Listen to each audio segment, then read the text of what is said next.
What is up, guys? I'm Jake Winden. Thanks for tuning into our second video here on our vlog series, where we're going to cover everything mortgage, real estate, personal finance related, as well as mix in some other fun topics. Today, like I said in our last video, we're going to kind of take a step back and break down for you some confusing terminology. So what I want to talk about today are the 5 main transactions that you might call me as a client, call me or someone on our team. Basically, those 5 transactions are typical standard mortgage, collateral mortgages, home equity line of credits, renewals, and refinances. Each one of these programs has its own rules and regulations, as well as benefits and limitations. So let's dive in. If you have any more questions at the end of the video, don't be shy to reach out and ask me. I'd love to break some more stuff down and have some one-on-one conversations with you guys. And don't forget to hit that like and subscribe button so we can keep bringing you great videos.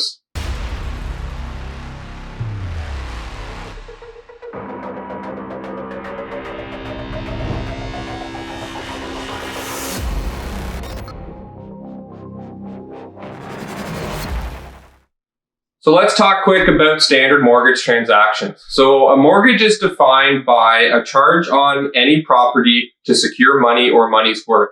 Now, I know that may not make sense to you because it didn't to me the first time I read it. So a more common terminology is a mortgage is a loan secured by real property. Okay, a loan secured by real property. Okay, so the loan in this sense is the amount of money made available by the lender and advanced to the borrower. Secured means it is a charge that is registered on a title of a property to secure that money. Okay, a charge that is registered on title of the property to secure that money. So the title gets a little confusing. The title, it refers to the ownership of rights to that property. Okay, so when you buy a piece of property or a home, you don't actually buy the land that property sits on. The Crown actually owns that land, and what you're doing is buying the rights to use that land. Okay, and then the real property obviously is the house that sits on that piece of land. So again, you don't own the land, you buy the rights to use the land and build any sort of real property on that land. Okay, so now let's dive into collateral mortgages. Okay, so collateral mortgage is a promissory note with a lien on the property for the total amount registered.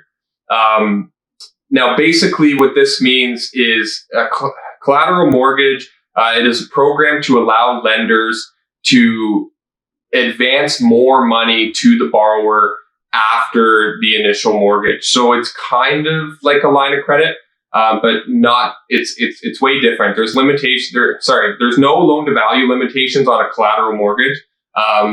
So a lender can actually advance more money to the borrower than what the property is actually worth. So standard mortgage transactions, money is advanced based on the property value. In a collateral mortgage, a lender can advance more money than what the property is worth because there are no loan to value limitations in that sense. But a lien is put on that property in this case.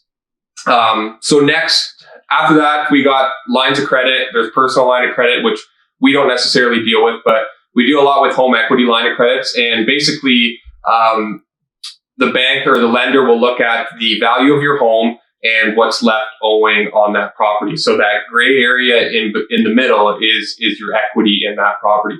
So you can actually pull out that equity, all right, and you can use that amount as a line of credit. So if you know anything about lines of credit, they're kind of open loans, I guess you want to call them. You can withdraw money, you can pay off whenever you need to, whatever fits your budget. It's super flexible in payments in terms of paying back. But if the borrower has a home equity line of credit, you can use that money to kind of do whatever you want with it. You can buy furniture, you can renovate, you can buy a new TV, you can do just about whatever you can think of as long as you pay that money back. Again, you make payments based on your budget there.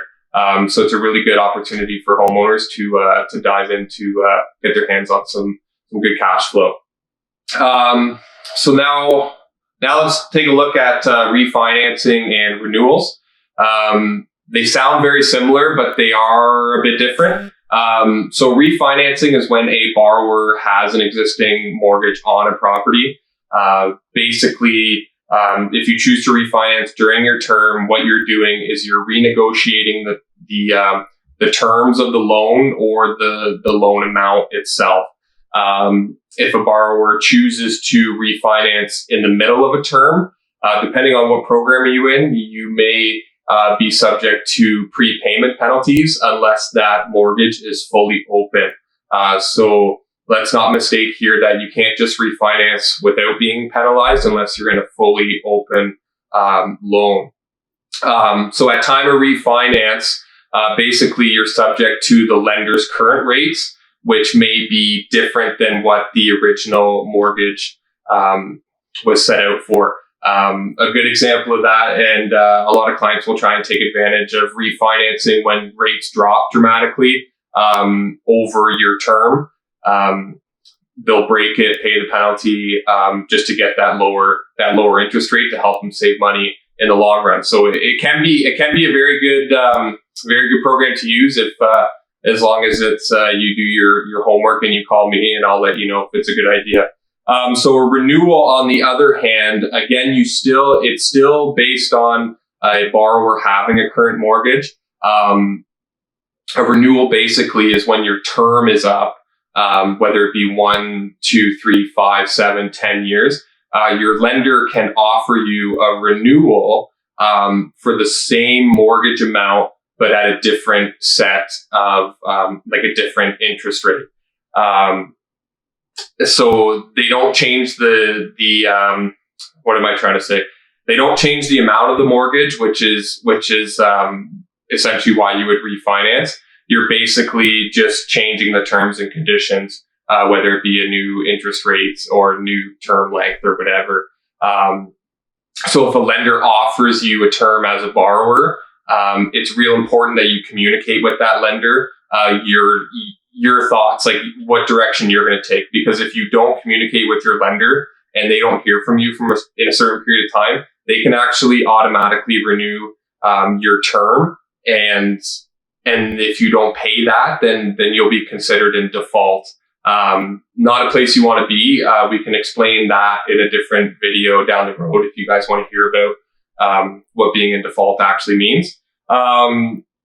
So difference between refinance and renewal. Renewal, you're just changing the terms of your mortgage. You're not changing the amount.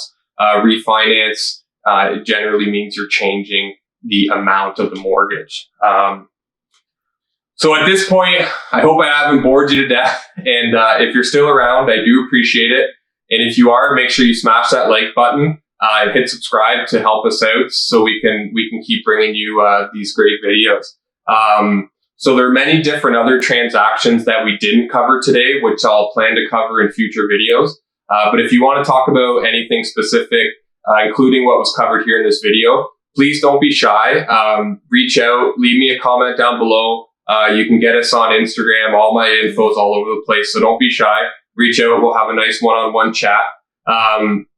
Again, don't forget to comment below with any future videos that you might want to see. Again, we're here to bring you the most value and entertainment. So any subject you want covered, please let us know, and we'll do our best to facilitate. Next week, we're going to be sitting down with a financial advisor over at Investors Group, a real good friend of ours, Justin. We're going to be talking about your RSPs, mainly as a first-time home buyer, and how you can use those to help with your down payment on buying your first home. So real exciting to sit down with Justin and chat. Can't wait to hear what he has to say. So thanks for tuning in, guys, and we will see you in our next video.